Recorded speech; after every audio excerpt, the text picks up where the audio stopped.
Bueno, yo quiero darles la bienvenida absolutamente con un cariño inmenso por Luis, por el programa de Derechos Humanos, el cual coordino. Muchos no me conocen, mi nombre es Graciela Blancat. Para mí fue un gustazo de que Luis me permitiese esto de presentar su libro acá. Desde la Feria del Libro le dije, te quedás quieto, no vas a ningún lado, lo vas a presentar en la Biblioteca Nacional y conseguí me haga caso. Me hace más caso que a vos, ¿no, Vladis? Bueno, entonces lo logré. Y les doy la bienvenida, la mesa hermosa. Vicky nos acompañó en más de una mesa. Está acá Tati también. Bueno, Luis hasta nos acompañó cuando hicimos el abrazo en la Biblioteca Nacional por los despidos del macrismo. Bueno, y lo tenemos a Pablo Bonaparte. Yo pido que nos aplaudamos.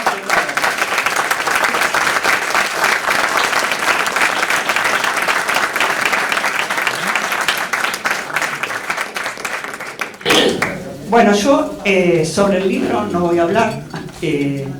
Lo que sí puedo decir es que conocí y quise con toda mi alma a Laura Bonaparte, y que me parece que es una familia demasiado potente, muy potente, y ahora con ese mamotreto del cual se hizo cargo Luis, bueno, creo que para todos va a ser un gustazo leer ese libro. Y nada, como siempre, el cariño y el recuerdo a esa madre que fue guerrera, precursora en todo, antiprejuicio. Así que Laura fue una grande. Quiero agradecer también, aunque yo no quiero nombrar uno por uno, pero acá está Vera Jarach, está Elsa Pavón.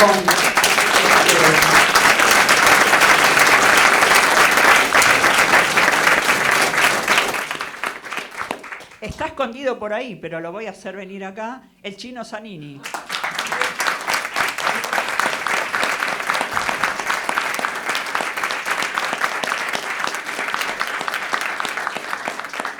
De mi parte, nada más, no tengo más nada que decir, porque si no empiezo a decir pavada. Entonces, mejor que hable el Chino y después comienza la mesa. Muchas gracias. Hola. No voy a hablar, los voy a saludar, porque no leí todavía el libro. Me enamoré de la crónica que de este libro hizo Carlos Ulanowski en El cohete a la luna, y me interesó tanto y me hizo ver una cosa, que uno anda por el mundo y no ve a los demás muchas veces. Y esa crónica y este libro me ayudan a ver, más allá de todo, una lucha de los argentinos que es muy fuerte, que nos muestra como seres muy especiales, de lo que tenemos que estar orgullosos. Aquí hay nombres que transformaron dolor en amor y el miedo en actividad y en acción y en formas de buscar lo nuevo. Creo que estamos en un momento muy especial de la historia de la Argentina. Se deciden muchas cosas y la verdad que estamos en una situación que es dolorosa para gran parte del pueblo argentino, por lo que cuesta, por lo que crecen los precios todos los días. Pero en ese campo, en esa acción, creo que debemos encontrar la vuelta para que lo nacional, lo popular, para que no haya retrocesos. Entonces, y creo que se comienza en estas cosas, en hacer lo que uno tiene adentro, mostrarlo y ponerlo, porque así como yo descubro la vida de Luis y su familia, todos tenemos algo para hacer descubrir a los demás, que tenemos mucho que defender este octubre, que tenemos mucho por lo que luchar en este noviembre, y que estando juntos, pero no para cualquier cosa, estando juntos para una lucha justa, vamos a tener buenos resultados, por lo menos a eso apuesto, en la medida que nos descubramos entre nosotros. Yo ahora no vine a hablar, vine a escuchar, que creo que es una de las cosas que la política, para revalorizarse, para reconciliarse con la sociedad, necesita hacer. Escuchar al pueblo, escuchar a la gente y escuchar a intelectuales como Luis, a Tati, a Victoria, a Pablo. Muchísimas gracias.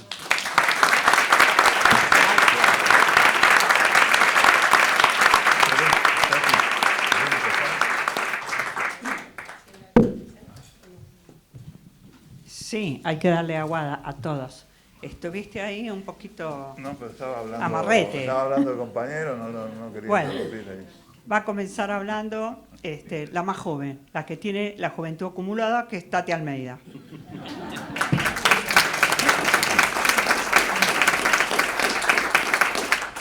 ¿Qué tal?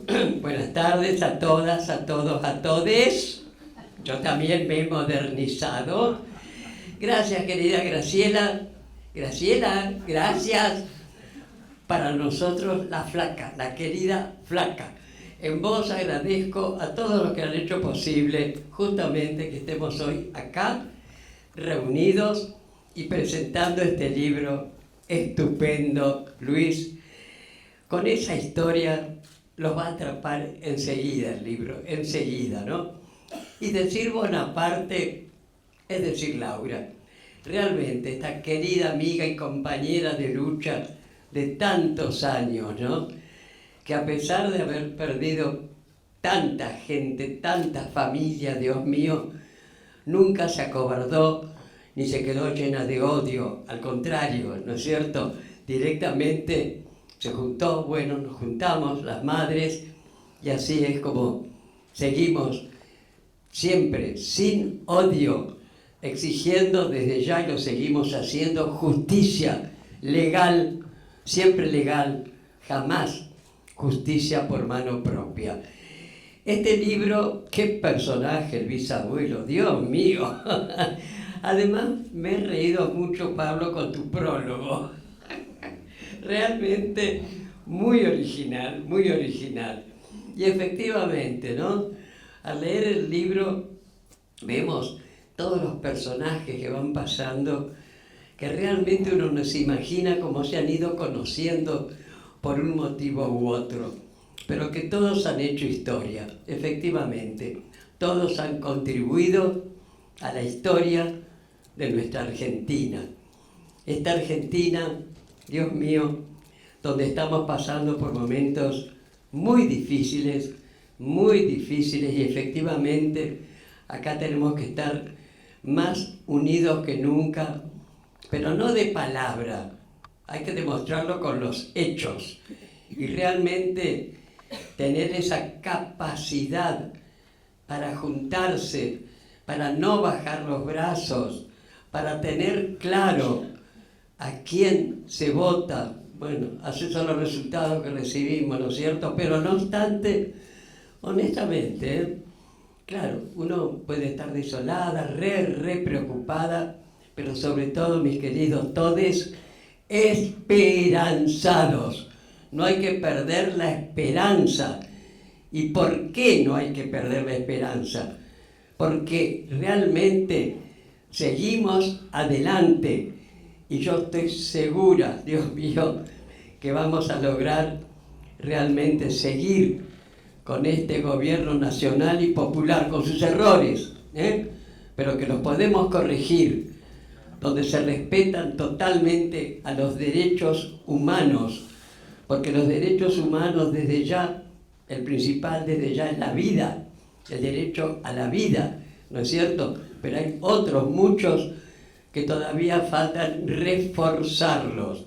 Así que, honestamente, además de que lo lean al libro, porque los va a atrapar enseguida, tengamos esperanzas, porque no nos han vencido. Eso ténganlo bien claro.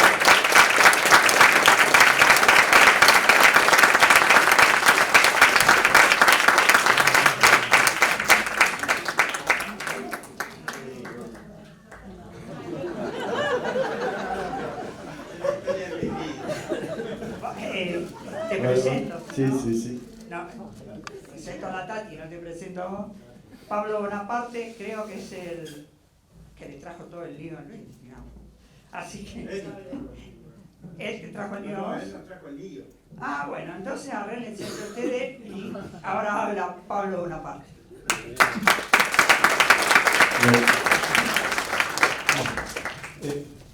Voy a leer, porque esto debería ser actuado, pero mi director de teatro me dijo, vos no tenés sangre, tenés yeso. Entonces voy a leer. Parece que no aprendo. Lo denuncio en el prólogo y me vuelve a convocar para la presentación. Y yo acepto. Obviamente me gusta figurar. Debe ser un genio. Lo reconozco. Soy una vergüenza. Mi vergüenza debe ser una señal más de que formo parte de una familia en decadencia. Ya no tenemos imperio, no nos codeamos con el jet set de la época, no nos invita Canosa a su programa, apenas nos da para escribir un libro sobre nuestras miserias. ¿Qué le vamos a hacer? Si el más famoso ahora de nosotros escribe en página 12, ¿qué nos queda a nosotros? Una familia que en lugar de estar con los que pisan fuerte, elige a los perdedores, regodeándose de su debilidad. Parece que estamos de gritar, acá estoy, písenme. Díganme si no, ¿para qué sirve escribir un libro de la familia que no habla de victorias? Yo había intentado comenzar a escribir otra presentación que decía algo así, poco aburrida, ¿no? Este es el relato de gente sencilla que quiere una vida tranquila y se ve interpelada a actuar para resolver situaciones coyunturales. Y a medida que lo hace, se introduce en la puja de poder dentro de la historia argentina. Claro que me veo obligado a afirmar que eligen en esta puja claramente al lado de los perdedores, sabiendo además que nunca iban a ganar. Me di cuenta que era lo mismo que meterse a propósito un gol en contra. Es racionalmente inaudito. La familia está preocupada. Me pregunta, ¿por qué hizo esto Luis? Yo no les iba a hablar de Kierkegaard. Les dije que creo que para mí se debía a no visualizar bien contra quién nos estamos enfrentando. Porque los Bonaparte no pelean contra un partido político, un caudillo o una nación. Pelean nada más y nada menos que contra los dueños del mundo. Los putos amos del mundo, que son un monstruo poderosísimo. Y no estoy hablando de Inglaterra. ¿Ustedes realmente creen que una islita de Morondanga pudo conquistar un imperio milenario si no tuviera un monstruo atrás? Hablo de un tremendo monstruo que justo cuando mi pariente toma las armas, desplegó su influencia sobre los países más importantes y tejió una telaraña en las cuales los atrapó a todos, en aquel entonces y hoy también. ¿Cuál es la necesidad entonces de sacar un libro que describe nuestra terquedad en no aceptar que perdimos a sangre y fuego? El manuscrito termina siendo un manifiesto que nos pone en cartelito que le dice al poder, tire aquí, le falta este. Vaya uno a saber por qué decidimos pelear siempre en condiciones de inferioridad. ¿Será que nos gusta? Hasta la Andricina la tiene clara. Él nos cuenta que cuando vio que dos tipos fajaban a otro, no aguantó y se metió. Y entre los tres lo hicieron pelota. La gente se ríe, pero esa es la actitud para sobrevivir. Ahora, ¿por qué nuestra familia es distinta? ¿Qué nos mueve a hacer lo que tenemos que hacer aunque sepamos que vamos a perder? ¿Por qué no hacemos lo que nos conviene para sobrevivir? Quizás por eso escribió el libro Luis, porque encontró el lazo familiar de sus conductas equivocadas. Miren cómo será el poder de fuego del enemigo, que hoy estamos haciendo esta presentación sobre el terreno del último hogar de Evita y Perón. Esta Biblioteca Nacional fue y es el intento de una última humillación hacia ellos. Los libertadores decidieron derribar su hogar, levantando una biblioteca para exorcizar la tierra maldita de las alpargatas. Y para que no queden dudas, hicieron una biblioteca sobre grandes palafitos para que los libros no toquen la tierra, no sea cosa que se contaminen. Ojo, que yo no me engaño. Sé muy bien que los libertadores ocultan que Perón llevó a la universidad de 20.000 a 400.000 estudiantes y que fue el inicio de lo que después será la edad de oro de la Universidad de los 60. Que el gobernador Mercante creó más escuelas que las creó Sarmiento y en una sola provincia. Eso igual no es mucho.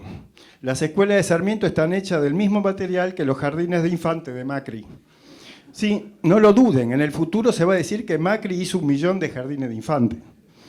Porque la historia es así, se construye a conveniencia del poder. Como Mitre, si los documentos lo contradicen o no sirve para sus fines, los quema. Así medio archivo nacional fue incinerado por el creador de la nación. Un alter ego de él hace pocos años quemó Iron Mountain. El poder puede hacer y deshacer, y actúa en consecuencia previendo todo lo posible para que su historia se acomode a sus ideas. Pero lo que no puede prever son los manuscritos familiares. Por eso hay que ayudar al monstruo y no desafiarlo. Disculpen si antes me salió una bonaparteada con el tema de la biblioteca. Yo no soy así, yo acato. Si hay que mentir, miento. Muy bueno lo de Clorindo, ¿eh? Y si se quemaron archivos, digo que no se quemó nada. Por eso somos tan diferentes con Luis. Lo que a mí me da angustia, a él lo hace feliz. Mirá, el manuscrito que me pasaste, dice que los Bonaparte siempre hacemos lo que tenemos que hacer, no importa el desafío. Léelo. Es suicida. No es joda, es mi familia. Cuando uno se adentra en la historia, se da cuenta que Napoleón también se equivocó. Hizo también lo que no tenía que hacer, buscar unificar Europa. No. Eso no se hace. Porque del monstruo que les hablé, que se alimenta de estados débiles, con continuas crisis económicas, precisa que los países estén divididos. Su fuerza radica en la división de los débiles para poder chuparle la sangre y crecer y crecer. El monstruo del que les hablo nació en Europa por el 1100, debido a que los reyes y nobles creían que lo de ellos eran los torneos, las cruzadas, el santo grial, el fisicoculturismo. No les gustaba nada todo lo que tenía que ver con la producción económica y el comercio. Eso le daba asquito. Y gestan así a un monstruito que se encargue de eso. Al poco tiempo el bebé ya controlaba las economías de los países y el oro quedaba repartido en distintos estados para que si un rey se reviraba, no cazara nada de la tarasca. Para el 1500, el monstruito ya organizaba la expansión de los reinados débiles. Y cuando los reyes tomaron conciencia de su debilidad, el monstruito se alía con los plebeyos y derrotan o condicionan definitivamente a las monarquías. El error de Napoleón no fue solo creerse emperador, sino intentar unificar todos los huevos en una canasta. Ese fue su fin. Y ya desembarazados de Napoleón, el monstruo ya mayor de edad siguió chocho tejiendo la telaraña, organizando crisis y guerras que lo alimentaban a costa, obvio, de los estados. Nuestro pariente William se enrola a luchar contra el monstruo en el mismo momento en que la tela de araña está completa. Así que la historia Bonaparte de esta familia empieza con un Napoleón que quiso unificar lo que no se debía unificar y un hermano que después de secundarlo se va a Canadá a producir bastardos. Siguió con un William que se pone a luchar con lanzas luego de la caída de Rosas contra las ametralladoras de los imperios y llegamos hasta hoy con Luis y sus hermanos que se enfrentan a unos títeres sanguinarios del monstruo que habían derrocado a Perón. Lo peor es que creo que Luis se da cuenta y al igual que nuestro ancestro sigue enfrentando un poder que por otra parte nunca gustó de exponerse ni que lo expongan. Y nosotros no tenemos la capacidad de decir pegá que me la banco. Somos simples mosquitas gritando frente a la telaraña. Nos han acostumbrado a estudiar siempre a paparulos con corona o cinta presidencial dirigiendo a los pueblos, pero a diferencia de los imperios antiguos de más de 4.000 años, que funcionaron como grandes amebas donde tenían un núcleo gobernante y su cuerpo alrededor, hoy hay 100 imperios que un monstruo gobierna al mismo tiempo, que se transforman en una araña con decenas de ojos y extienden sus patas y sus redes por todo el planeta. ¿O me van a decir que nunca les llamó la atención que todos los imperios europeos eran estados débiles y chiquitos que se desarrollaban en Europa, apretujados entre sí, con enormes extensiones de tierra en ultramar controladas por privados?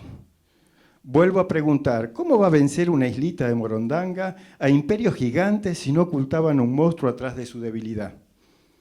Este es otro problema de la familia. Nunca un contador, economista, banquero, ni un cabo de infantería. Siempre periodistas, abogados, científicos sociales, psicólogos. Así no vamos a progresar nunca en este mundo. Y este libro, sin quererlo, nos trae la clave de lo que somos como país y de lo que tenemos que ser más, pero de lo que no tenemos que ser más. Pero Luis insiste orgulloso en el modelo perdedor. En unos días tengo turno para la entrevista para una visa para Estados Unidos. Y tuve que evaluar si esto me podía comprometer. Pero como este libro no lo va a leer nadie, me animé a estar aquí. Ojo, no le tengo miedo a Estados Unidos, sino algo mucho más poderoso que tiene a Estados Unidos atados de pies y manos. A ver, es el país más endeudado del planeta y no produce su propia moneda. La Reserva Federal es la que hace los dólares y está compuesto por los mismos conglomerados económicos que gobiernan los bancos centrales europeos y ponen a los ministros de Economía de todo el mundo. Son los mismos que están ahora dentro de Rusia y China disciplinados y en silencio, agazapados, esperando el momento para dar el zarpazo, como en su momento lo hicieron con la India. El otro día leí que es insensata económicamente para Estados Unidos la guerra de Ucrania. ¿No se dan cuenta que los estados débiles son más tiernitos para la araña? Pero nosotros, dele Yankee go home, fuera China a la Patagonia, Putin dictador, no aprendemos más. ¿Nunca les llamó la atención que a los gobiernos nacionales con los cuales el monstruo hizo más plata que con cualquier otro gobierno los derroque y proscriba? Es raro, ¿no? Pero que también lime y derroque a los que lo apoyan sin ambages es más raro todavía. Y esto es así porque desde que nació el monstruo, lo importante para él es tener estados débiles para poder controlarlos. No quieren saber nada que a los estados los controle el pueblo. Solo lo pueden controlar ellos. Por eso usan todas las herramientas en sus manos para desprestigiarlos y para que nunca un estado pueda tener control sobre sí mismo.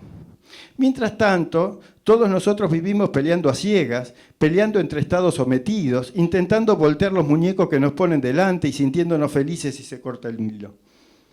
Todo encaja perfecto, pero nosotros en lugar de mirar el paisaje que forma el rompecabezas, miramos otro paisaje, el que queremos que sea. Pareciera que negamos la realidad. Miren, el abuelo Bonaparte, con ese socialismo en la sangre que le impedía tener una propiedad privada, o sea, una casa, cuando lo meten preso, se manda una bonaparteada. Yo soy libre, el juez que me condenó es un esclavo. ¡Qué familia me tocó! Y no vamos a hablar acá de la tía Laura, otra. Yo no digo que acomodarse a la situación no sea costoso. También recuerdo el día en que había dejado recién estacionado mi auto nuevo y veo que una tanqueta y motociclistas policiales perseguían a un par de pibes por la calle, rompiendo todo a su paso. Yo, fiel a mi filosofía, empecé a romper mi coche. Hasta lo incendié. En realidad fue al pedo porque los pibes doblaron en la esquina y la tanqueta siguió rompiendo el coche a la vuelta. Después el seguro no me quería pagar el auto. Y yo les insistía, ¿me lo vas a decir? Yo estuve ahí. Pero quiero que sepan que a pesar de poder perder un auto, es mucho más costoso denunciar a próceres oficiales y levantar a los que son proscriptos. Hay que denunciar a todos los que el poder necesita que denuncies y pisar sin piedad el que los medios te indican. Esto no solo no cuesta nada, sino que hasta capaz salís en televisión y sos famoso. Por todo esto, si quieren leer el libro de Luis, lo pueden leer y después, por favor, lo dejan en la biblioteca y se olvidan. Los manuscritos que no pasaron por el tamiz del poder son peligrosos. Un último aviso parroquial. No es seguro, pero puede ser que haya llegado a estas costas más de un bastardo Bonaparte. Solo hay documentado uno, pero puede que hayan llegado más y ustedes no lo saben y viven tranquilos ignorando su ascendencia y ¡zas! Sin quererlo se mandan una bonaparteada. Tengan cuidado porque cada vez hay menos Estado en manos del pueblo que los proteja. Bueno, muchas gracias.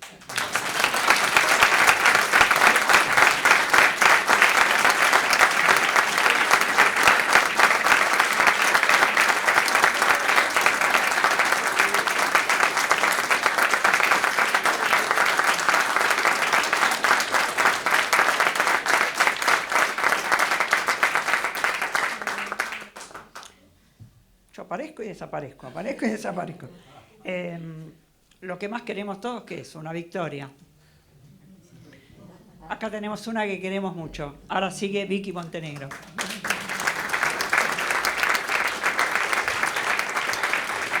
Bueno, buenas tardes a todos y todas. Muchas gracias por esta invitación. Perdón la voz, estoy un poco afónica. La verdad que el libro es maravilloso, Luis. Es sumamente atrapante. Y va contando, bueno, contó también de una forma particular la historia de la familia Bonaparte, que en definitiva es nuestra historia, ¿no? De resistencias, de derrotas y de volver otra vez a la lucha y de, a pesar de las contradicciones, sentirnos orgullosos de nosotros mismos. Y en este momento lo decía también el Chino, tan complejo. Es fundamental este libro, porque además de aquellas historias, también nos lleva a este presente y nos interpela, ¿no? A todos los que sobrevivimos a momentos difíciles, ¿cómo hacemos para que este legado le quede a las nuevas generaciones? ¿Cómo hacemos para que las nuevas generaciones sigan creyendo que vale la pena dejarlo todo por este país? ¿Cómo hacemos para que se sientan orgullosos de ellos mismos? ¿Cómo hacemos para que este deseo decidido en el peor escenario de transformarlo todo también sea una bandera de los pibes y las pibas? Y eso te interpela mucho en el libro cuando Luis va y viene, ¿no? Contando desde este lugar esa historia que parece literalmente, bueno, de película, ¿no? Es como, bueno, no se los voy a espolear como dicen los chicos, pero tiene momentos que realmente son increíbles, no sé, esa necesidad de respuesta cuando parecía imposible y el tipo va y sigue insistiendo y no sé, y logra todo y al mismo tiempo no logra nada y sigue insistiendo igual. Y esos reproches que a veces tenemos los hijos con los padres, y ese orgullo también que tenemos los hijos con los padres. Y me parece importantísimo en este momento, porque realmente es muy difícil. Y a veces el rol de esos monstruos que someten, que desinforman, que estigmatizan, que odian, que quieren matar, que quieren proscribir nuestros sueños, a veces nos hacen creer que no podemos. A veces nos hacen sentir vergüenza de lo que somos, ¿no? Parece que nos quieren confundir nuevamente. Y ahí es donde tenemos que tener más claro que nunca que estamos muy orgullosos de lo que somos, con nuestros aciertos y con nuestros errores, pero principalmente con nuestro deseo decidido de seguir transformándolo todo. Ayer participé de la inauguración del hospital Laura Bonaparte, que tiene un trabajo increíble en materia de salud mental, que le va a cambiar la vida a un montón de personas, a esas personas que quizás nunca van a tener otra posibilidad que no sea la de ese estado presente, humanizándolos, dándoles el mismo derecho que cualquier otra persona, poniendo humanidad donde se rompió todo. Y eso no hubiera sido posible sin Laura, que también es consecuencia de este legado, con las madres que en el peor escenario salieron a enfrentar esa dictadura, con las abuelas que abrieron caminos donde parecía imposible que la ciencia pudiera avanzar en la búsqueda, y acá estamos, 133 nietos y nietas, ya cuando esa dictadura, como hizo con este lugar, pensó que no iba a quedar nada.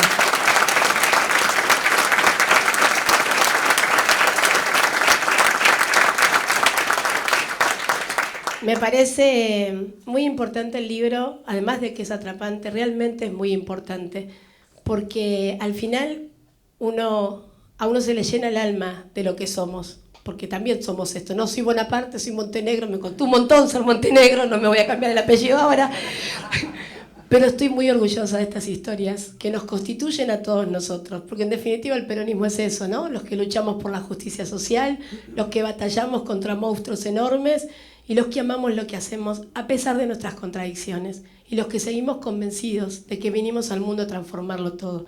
El libro nos ayuda mucho a eso. Gracias a todos y todas.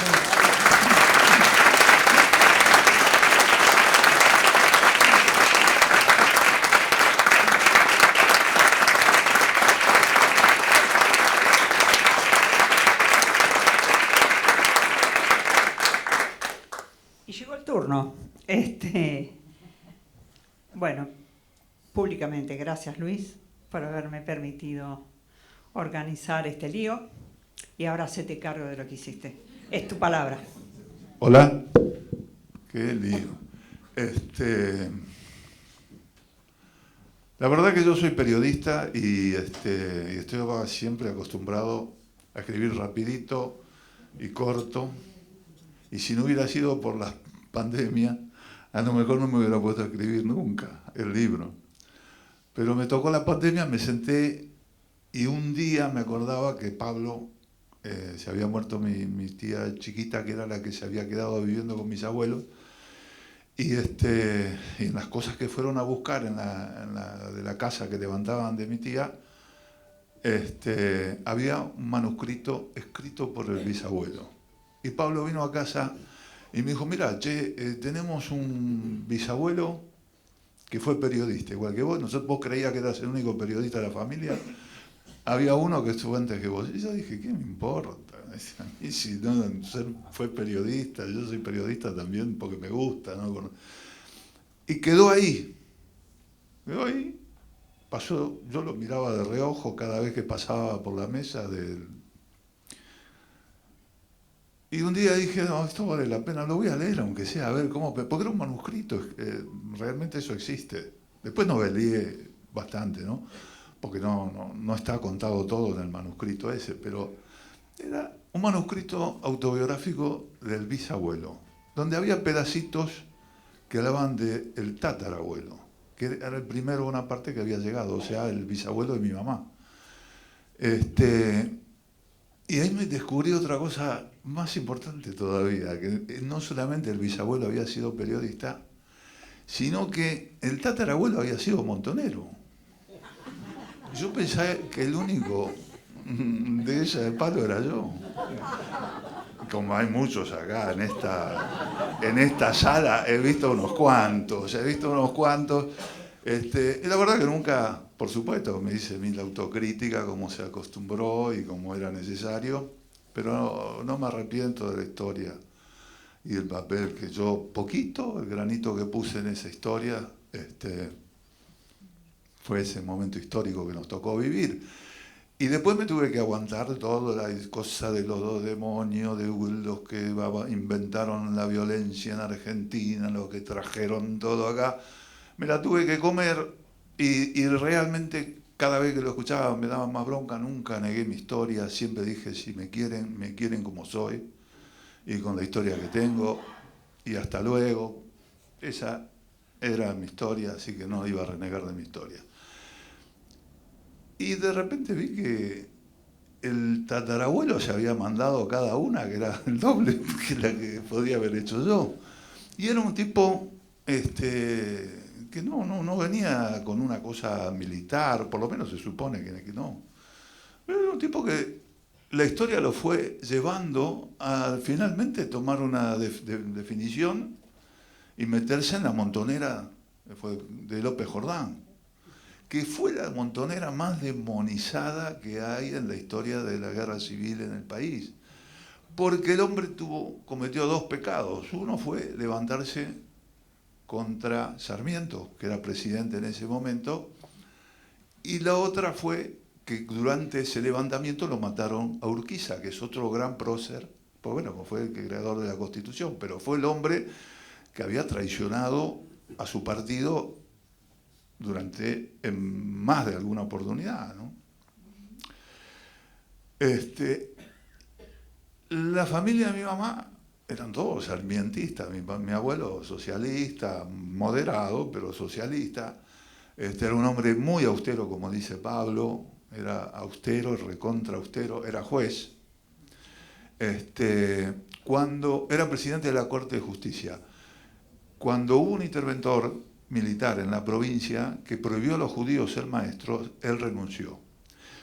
Eso fue cuando fue el primer interventor, cuando fue el golpe del GO durante el gobierno de Ramírez, la presidencia de Ramírez. Cuando Perón gana las elecciones, lo saca este personaje de Entre Ríos y le ofrece a mi abuelo volver a ser juez. Y mi abuelo ya se había subido a la contra y no quiso. Mi mamá siempre le tenía una admiración terrible a su padre, una admiración total. Sí.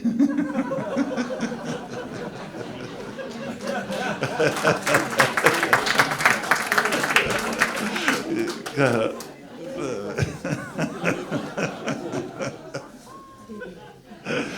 Pero no era el hijo que vas a hacer, era mi competidor en esa historia, ¿viste?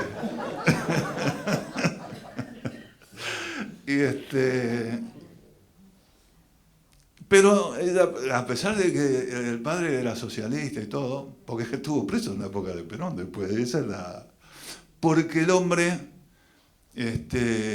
tomó la casa de gobierno después del golpe del 52, del intento de golpe del 52, con un pariente de Tati.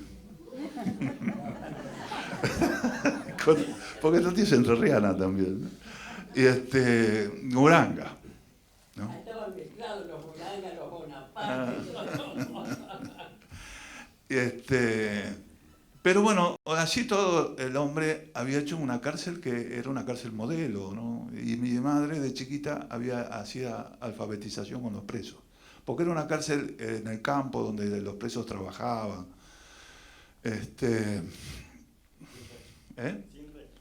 Sí, sin reja. Y Estela Caloni, que también es entrerriana, ella decía que tenía una vecina que cada vez que pasaba por la casa de mi abuelo se santiguaba, ¿no? Porque como el viejo tenía fama de ateo y todo, ¿no? Entonces, ese era el pueblo chico de Paraná. Y así todo, mi mamá cuando se recibió de psicóloga, trabajó un tiempo en el Policlínico San Martín y después empezó a trabajar en el Hospital Evita, en el de Lanús, y con Mauricio Goldenberg, que era un hospital de puertas abiertas y se trabajaba mucho con la comunidad que rodeaba al hospital. Había una casita donde los trabajadores de la salud, entre ellos mi madre, se reunían con los curas que trabajaban, que estaban en esa villa, que era la casita de la calle Oliden. A ustedes a lo mejor no les dice mucho, pero con los viejos militantes de la resistencia, la casita de la calle Oliden era una casita conocida, porque se conspiraba en esa casita, los curas daban esa casita para la conspiración. Eran militantes de la resistencia, y mi madre, que venía con esa idea del socialismo así medio difuso, ahí conoció a militantes de la resistencia, gente que militaba con Cook, y a pesar de que el padre de ella había sido preso en esa época, ella valorizó la importancia que tenía el peronismo en esas comunidades de gente humilde,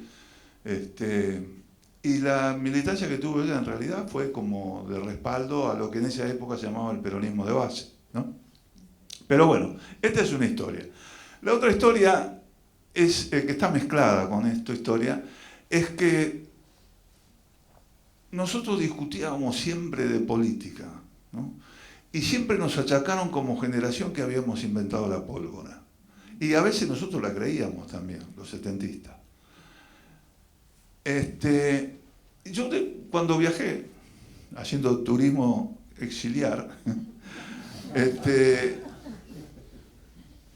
hablé mucho con militantes revolucionarios cubanos, con militantes revolucionarios nicaragüenses, y no me hablaban tanto de la política, de ideología o temas así, me hablaban mucho de historia.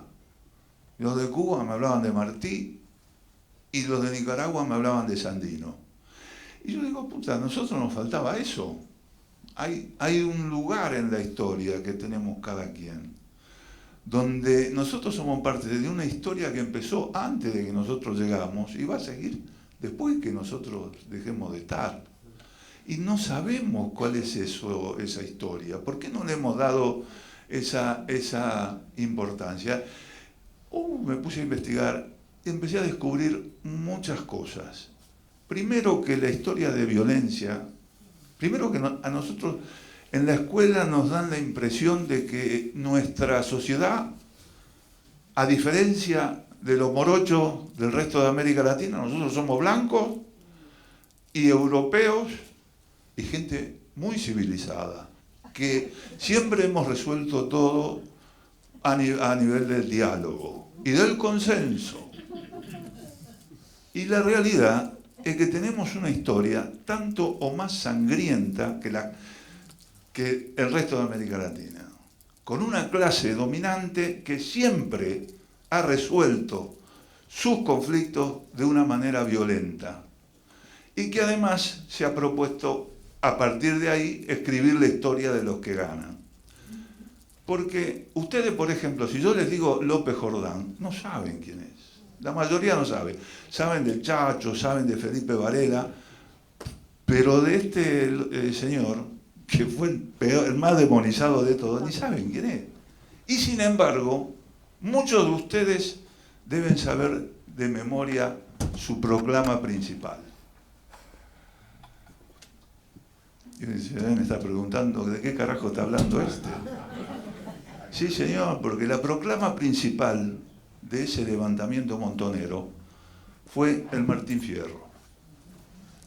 Porque José Hernández era la mano derecha de López Jordán.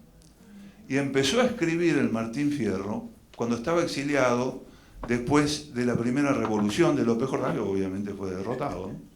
Era el último levantamiento, y por lo tanto ya la Montonera, Atacuara y Tercerola contra el fusil de repetición y la ametralladora que venían de los rezagos de la guerra civil norteamericana y de la guerra de Crimea, ya ese armamento y ese sistema de lucha había perimido.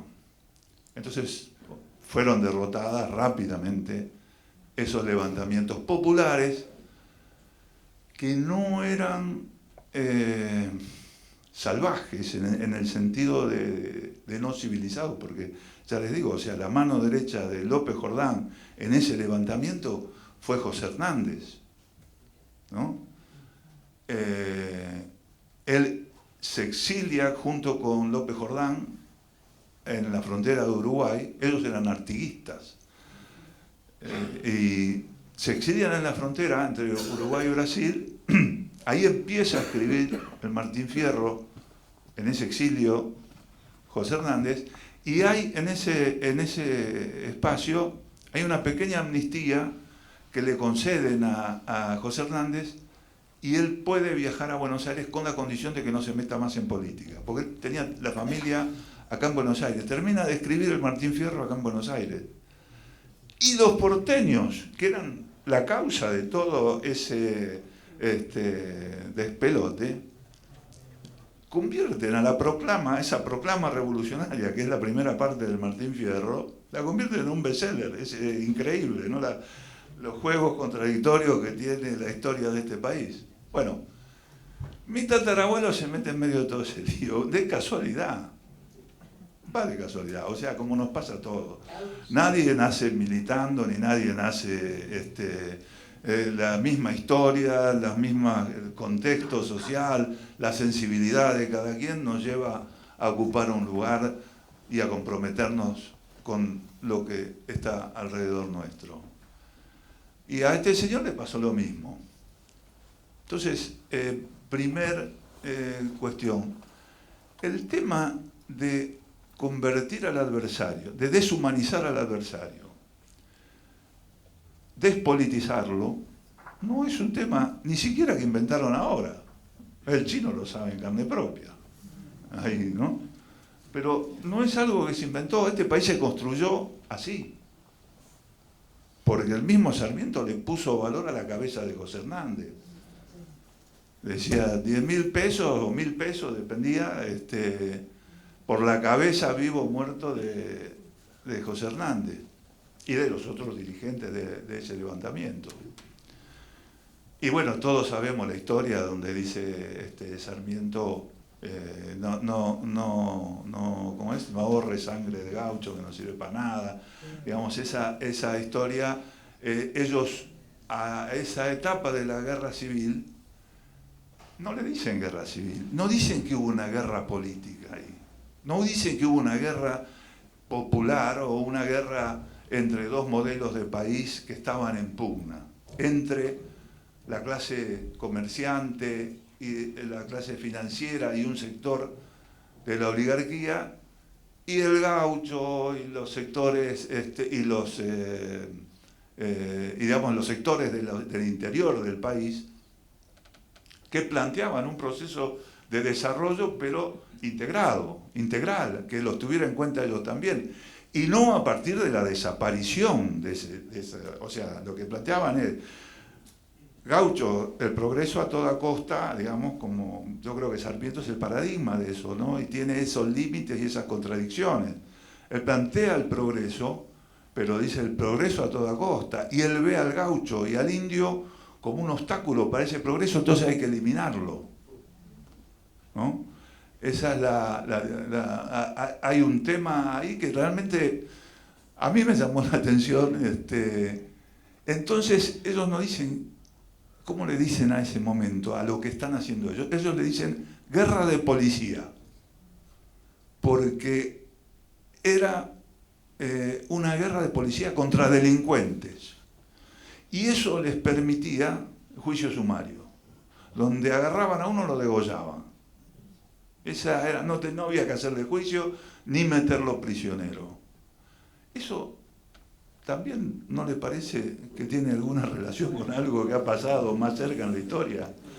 Hay raíces, hay una matriz en nuestra historia, en nuestro proceso como país o como sociedad, que va apareciendo todo el tiempo y que nosotros creemos que lo inventamos nosotros.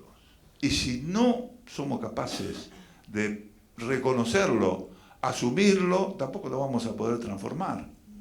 Hay algo en la historia que ha formado una matriz, una cultura que aparece, irrumpe en cada momento de nuestra historia. A mí me interesó mucho eso porque me apasiona la política, pero como yo también escribo, y no soy escritor en un sentido intelectual, sino me gusta que la gente la pase bien cuando lee. Me gustó contar una historia.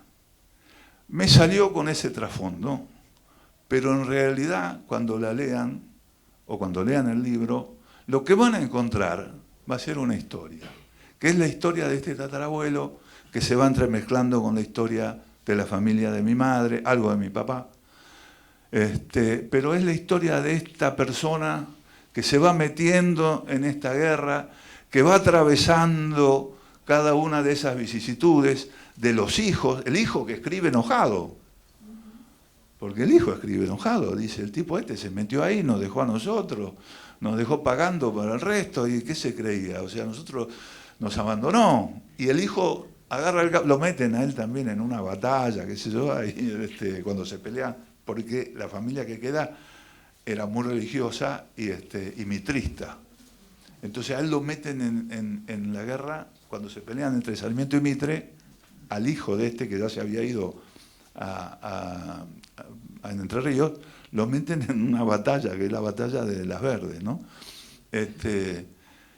Y el tipo agarra el caballo, estaba en la provincia de Buenos Aires, y se va a buscarlo al padre. Y no lo encuentra. Y no le digo cómo termina, pero porque si no le voy a spoilear todo el libro, pero sí, por eso. Pero en realidad es una historia que yo creo que les va a gustar. Les va a gustar leerla. A mí me gusta eso. Yo si leo, cuando leo, me gusta disfrutar lo que leo. Y entonces cuando escribo, trato de hacerlo así también. Así que, bueno, espero que si leen el libro les guste. Muchas gracias.